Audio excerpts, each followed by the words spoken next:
Welcome to this particular module. In the last module, if you remember what we have seen, we have seen physical vapor deposition techniques. So, what are physical vapor deposition techniques? Sputtering, e-beam evaporation, thermal evaporation, right. Now, what you will do once you deposit a metal or insulator or semiconductor, you have to pattern those metal, no, pattern the material, right. So, material can be semiconductor like silicon, germanium, it can be metal like gold, chrome, platinum, titanium, it can be insulator like silicon dioxide, silicon nitride, right. But once you deposit it on a substrate, you have to pattern it in the designs that you have been working on, right, and based on the simulation that you have previously done. That means, if I want to design a pressure sensor, then I know that if it is a piezoresistive pressure sensor, I have to create interdigitated electrodes. On that, I have to deposit a material which will change its resistance when I apply a pressure, correct. So, first is interdigitated electrodes. How can I create? I have to deposit a metal. Now, which metal? I can deposit platinum. Now, if I deposit platinum, platinum will be everywhere on the substrate. So, I have to pattern that platinum, and that patterning can be done using a process called photolithography. Then over that, if I deposit a piezoresistive material, again piezoresistive material will cover entire substrate. I have to pattern it so that it is only it only covers the interdigital electrodes, and other areas we have to etch the piezoresistive material. What I mean by it, we will discuss and you will understand. I will take an example so that you understand in a better way, but right now let us see the slide, and the slide says that the purpose of photolithography, if you see the slide, the purpose of photolithography is to create small structures or features on a silicon wafer using photoresist. We have seen that, right. What is photoresist? Photosensitive resist. So, if I say photoresist, photoresist are of two types, positive photoresist and negative photoresist, correct. And features are made out of photoresist by etching with the help of UV light. So, based on the exposure to positive and negative photoresist, some area will be stronger, some area will be weaker. This weaker area can be developed in a photoresist developer, and thus it says that etching with the help of UV light. Because we are using UV light in the photolithography, it is also called UV lithography. UV stands for ultraviolet. So, what is the procedure? The procedure is you have to start with cleaning of your substrate. If it is a silicon wafer, you have to clean the wafer, and then you have to pre-bake and primer coating. Your primer is HMDS.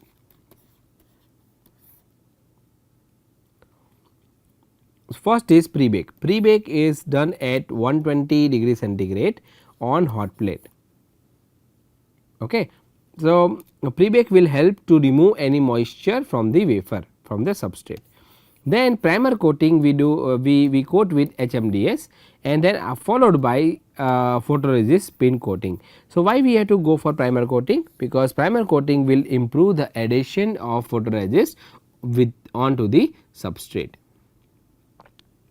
So, now after primer coating you will go for photoresist spin coating. When you coat the wafer or substrate with photoresist, the next step would be soft bake. Soft bake is done as 90 degree centigrade for 1 minute if we are using hot plate, correct. After this step, the next step would be alignment and exposure. You have to align the mask with your wafer, right. Suppose this is a alignment mark on the mask like this, this is alignment on the wafer.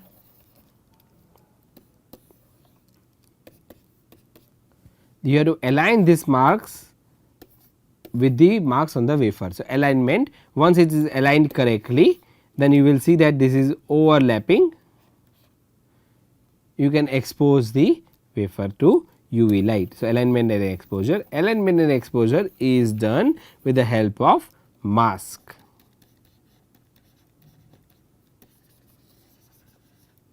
And when we talk about mask, mask are two types, bright field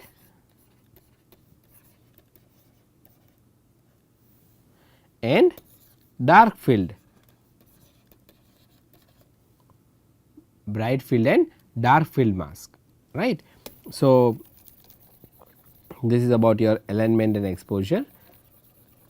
After that you have to develop the wafer. Developing wafer can be done with the help of photoresist developer. Photoresist developer. After you develop photoresist, the next step is hard bake, and hard bake is done at, this is hard bake. Hard bake is done at 120 degree centigrade for 1 minute on hot plate. After you perform hard bake, you will look at the pattern inspection. So, let us understand now the process flow, so that you understand what exactly we mean by each step. First step is you take the wafer. So, I will take a wafer, I am drawing a cross section of it, right. Let us say it is a silicon wafer. Then I clean the wafer. After free cleaning, I will heat the wafer or pre-bake the wafer at 120 degree centigrade. 120 degree centigrade, and then I will coat primer. So, this is like a primer coating, a thin layer of primer is coated onto this wafer. This will improve the adhesion of photoresist. After primer coating, next step is primer coating. Next step is photoresist spin coating. So, let us say this is a photoresist. This pattern that I am drawing is your photoresist, alright. So, pre-bake is done, primer coating is done, then photoresist spin coating is done. What is the next step? Next step is I will heat this wafer, which is called soft bake, at 90 degree centigrade for 1 minute on hot plate, alright. So, soft bake is done. Next one is I have to align and expose. So, I will take my wafer, load into a photoresist UV lithography system, or it is called mask aligner system. There are several mask aligner systems, and then I will load the mask. So, this is my silicon, this is my photoresist, and this is my mask. Now, the red bold area is the red, this one blocks in this design are some pattern onto the mask, some pattern area onto the mask. So, what is this one? This is my bright field mask. I will show it to you once again what is bright field and what is dark field mask. Where the field is bright and the pattern is dark is called bright field mask. If the pattern is lighter or transparent and other areas are dark, then it is called dark field mask. For example, this is my dark field mask, the one that I am drawing right now. You will see that wherever we want to pattern something, I have kept it like a transparent and other areas are covered with some material, and that some material is your chrome, and that is why this is also called as chrome mask, CHROME, chrome mask. Okay. So, this is my dark field mask, dark field, field is dark, pattern is bright, pattern is bright. In bright field mask, field is bright, pattern is dark, easy, right. Now, next step, let us see next step. After I load the mask and align the mask with the wafer, I have to expose it. So, I will expose this with UV light, right. After I expose it, I will unload the mask and dip this wafer in a photoresist developer. When I do that, what will happen, that if it is a positive photoresist, if a positive photoresist, I told you photoresist are two types, positive and negative. Positive photoresist will have same pattern, that is on mask, negative photoresist will have opposite pattern. That means that if I use positive photoresist, if I expose this, my mask looks like this, and when I develop it, what will happen is that on my silicon substrate,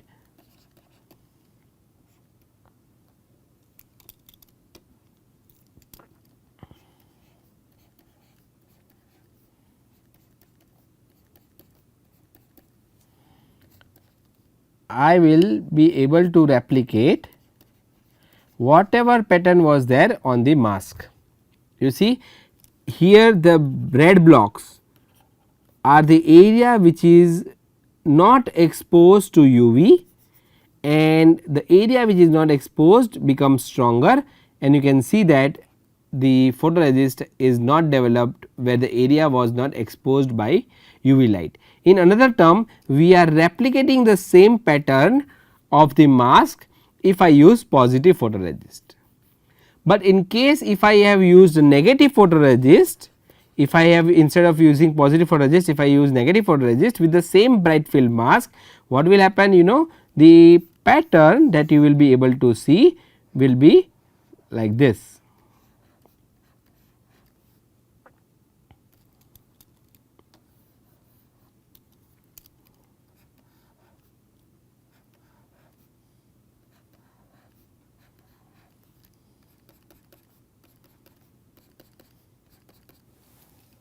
Opposite of whatever is there on the mask. If I use negative photoresist, I will get opposite of or reverse of whatever there is there on the mask. If I use positive photoresist, I can have a similar features which are there on the mask. All right. The next step is to perform hard bake. After development, hard bake. So, for hard bake we are using 120 degree centigrade temperature, we are heating for 1 minute on hot plate. After I perform hard bake, the next step would be pattern inspection. Pattern inspection is to look at the patterns are correctly patterned on the wafers or not. What does that mean? If I have width of 10 microns and spacing between two line is also 10 microns, is it 10 microns, it is more, it is less, that depends on the exposure time, developer time, and if the patterns are not correct, what we can do is you can dip this wafer in acetone. What will happen? Acetone is a stripper for photoresist, either a positive or negative, does not matter, positive or negative photoresist, you can dip the wafer in acetone. If you dip the wafer in acetone, you will get silicon wafer back, photoresist will be stripped off. So, for stripping of the photoresist we use acetone. Thus, if the patterns are not replicated or the photoresist is not exposed or developed correctly, you always have a chance of dipping the wafer in acetone and restart the process. But if the recipe is correct, that means the time of the exposure and your developer time is correct, then you do not have to worry, because in the pattern inspection you will get the feature size, whatever the feature size is there, and the gap as per the mask. All right. So, this is the photolithography step. Now, this is where you are only worried about the photoresist, because you are only developing photoresist. But if I take another example, you will understand and appreciate the photolithography technique much more. The another example is that if I want to pattern a metal, alright. So, let us take an example. I have silicon substrate,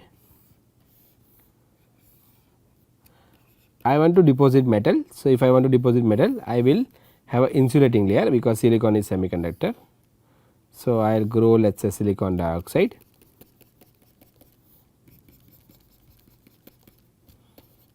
SiO2, SiO2, this is front and back. Next step is I will deposit a metal. So, the dotted pattern is of metal.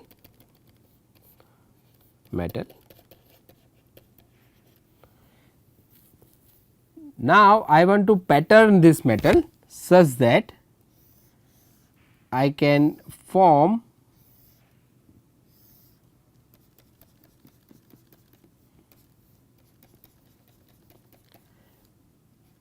an interdigitated electrodes as shown on the screen. Alright. So, this is my metal, silicon dioxide, silicon dioxide. On this metal,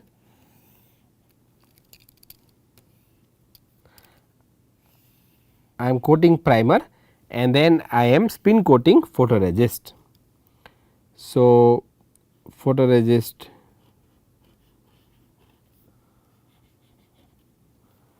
this is positive photoresist. The photoresist that we are spin coating on the silicon dioxide or oxidized silicon substrate with metal deposited using physical vapor deposition is my positive photoresist. Next step is soft bake. Next step is to load the mask. You have the wafer, silicon dioxide is on the back side, silicon dioxide is on the front side, and then you have your metal,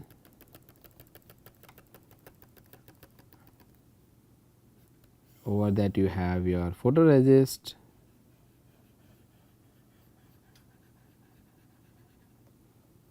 over that you are loading now a mask, and this mask is bright field mask.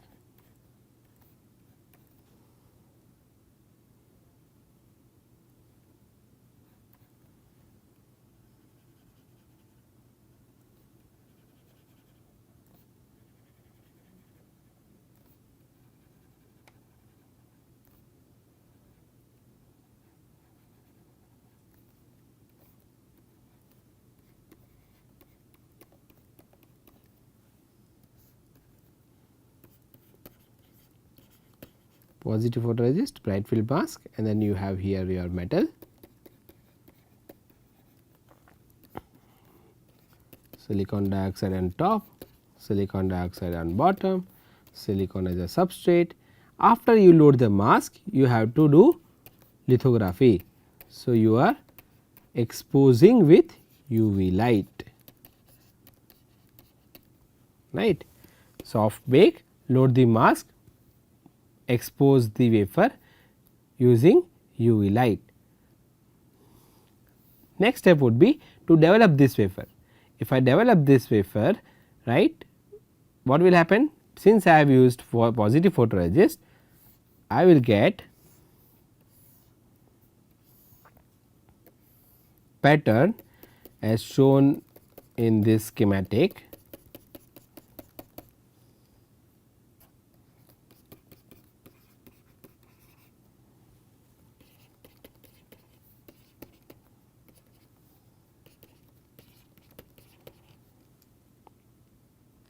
What you can see is that the unexposed area became stronger, unexposed area are stronger, right.